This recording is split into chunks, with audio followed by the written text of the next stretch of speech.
देश में कोरोना संक्रमितों की संख्या बढ़ी है और नए मामले जो सामने आए हैं वो 48,661 हैं। वहीं 705 लोगों की मौत हुई है और देश में कोरोना मरीजों की जो संख्या है वो 13,85,522 पर पहुंच गई और देश में कोरोना की जो एक्टिव केस की संख्या है वो 4,67,882 है। वहीं अब तक 8,85,577 मरीज इलाज के बाद ठीक हुए हैं। तो देश में अब तक कोरोना से 32,063 लोगों की मौत हुई। और अमित दुबे हमारे साथ हमारे सहयोगी जुड़ गए हैं, सीधा उनका रुख कर लेते हैं। अमित, एक बार फिर से मौतों का आंकड़ा भी बढ़ता हुआ और नए मामलों का आंकड़ा भी बढ़ता हुआ। देखिए, मौतों की बात करें तो पिछले अगर 2 दिन से तुलना करें तो पिछले 2 दिनों की तुलना में कुछ संख्या कम हुई है। आज 750 मौतें हुई हैं। हालांकि 48,661 नए मामले निकल के आए हैं, लेकिन मेरे हिसाब से भी ये मामले बहुत ज्यादा नहीं है अगर कल और परसों की तुलना की जाए।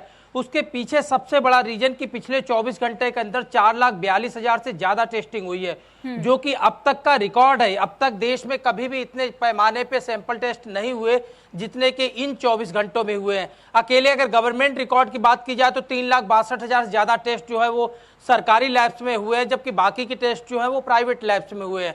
तो ऐसे में लगभग 4,42,000 टेस्ट का होना भी देश के लिए एक बड़ी बात है। और ऐसे में 48,661 मामले, हालांकि चिंता का विषय जरूर है क्योंकि लगातार संख्या जो है अब 48,000 के ही आसपास है। 48,000 49,000 इसी के आसपास घूम रही है, जो कि एक सबसे बड़ी चिंता है।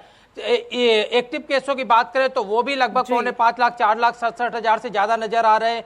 तो ऐसे में अगर एक्टिव केस भी इसी तरह से बढ़ते रहे तो एक ना एक दिन इस स्थिति में जरूर हॉस्पिटल से कमी होगी। हालांकि पहले से सरकारी तैयारियां जोर शोर की गई हैं, खासतौर पर चाहे वो रेलवे कोचेज की बात करें, 500 से ज्यादा कोचेज लगाए गए, अन्य हॉस्पिटल लगाए गए।